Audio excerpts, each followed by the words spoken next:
Hi everyone, delonewolf here. Welcome back to the Sunday recap, my weekly vlog where I talk a bit about my last week in games.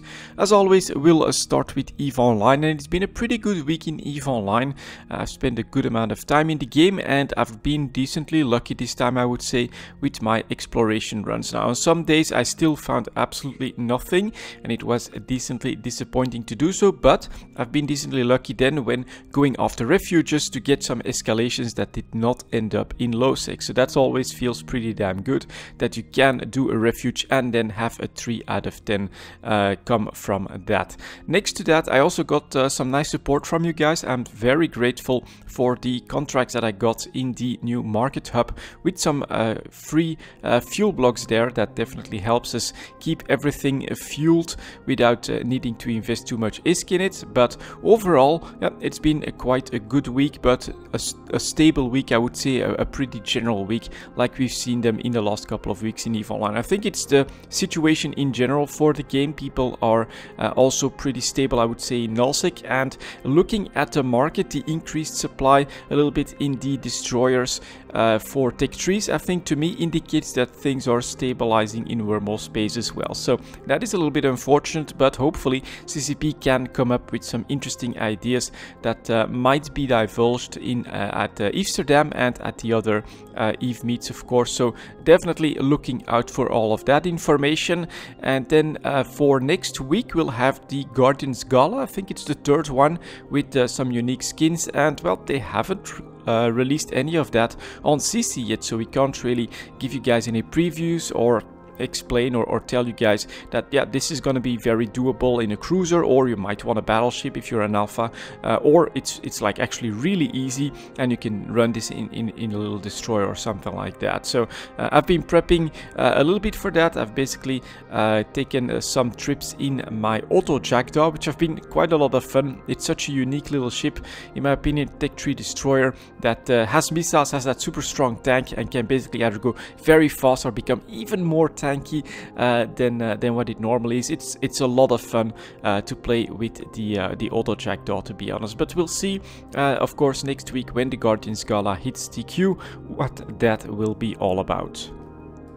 Next up, we have the World of Warcraft. Yes, I am still playing the World of Warcraft. Now, I'm not putting too much effort into it, but I do set myself a couple of goals, like finish all the emissaries, get the conquest cap every single week, which is from PvP, of course.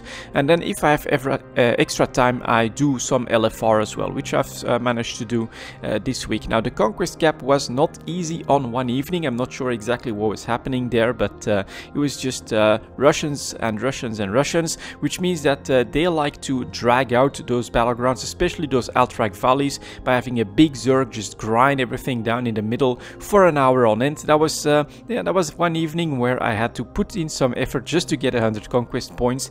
But overall, though, my experience this week has been pretty good. We've been winning most battlegrounds. I've also actually done 2 extra skirmishes and won both straight away. So that felt pretty damn good, and I got my conquest cap on the 3rd day, Friday evening. So it's definitely very doable at this point. You have extra avenues of earning conquest points as well. Compared to the last season, it's basically a little bit easier because you also have the invasions, which you can then run with war mode on to get extra points. You get extra points from the war fronts as well when you do them the first time, and you can get extra points as well, I think, from some PvP quests here and there. So overall, it feels like you don't have to put in too much effort for the conquest cap, and I'm going to keep up with that because now I'm pretty much full on 385 gear, but keep that up for a couple more weeks, not sure exactly how many, and then it starts to give you 400 item level gear as a reward as well. The emissary, well, that's just 4 daily quests every day. That's pretty easy to keep up with. And then the LFR, actually did that one again. This time it went a lot better. I do think that as people gear up every week, LFR is going to become a joke just in a couple of weeks. We had one wipe, but that was on the trash before the monk mage fight there.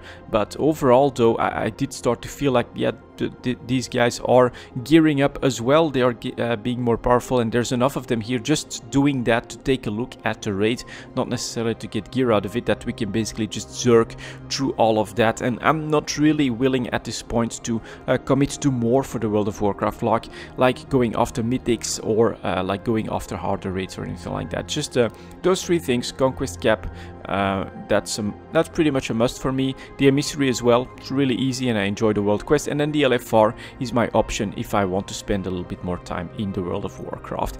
And then something, you know, I don't have really any footage of that, of course, but I am planning to do my best in Path of Exile with the next league as well, which, if I'm not mistaken, is going to come out in March. There's a very interesting totem rework that has been announced. Basically, the flame totem is going to become some sort of holy totem with projectiles and then an AoE aspect to it as well. Sounds really interesting. So I do think that that is going to become my league starter, taking a look at that new totem. And then I'm still deciding a little bit on how I want to get started there.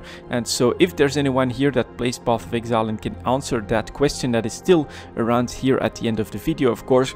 If I would start the league in hardcore solo self-found, which I think could be fun and quite challenging, just to see how far I can take the character. If the character then dies, can I put him into the trade league for non-hardcore? Because that's basically where I think I'll have the easiest time getting my character up into the end game of Path of Exile. So I'm wondering if that works. I could look it up on Google, but why not put it here at the end of the video? If you know, definitely let me know. But yeah, that's basically a small announcement here as well. When the next league of Path of Exile starts, I am going to take it a bit more seriously than I've taken Path of Exile before, and I'm going to try to get to that late game content, I think like a level 90 character, and see if we can do some of those really hard bosses and things like that. So I'm definitely looking forward to that. I'm already planning out the character and I actually can't wait for that to start as well.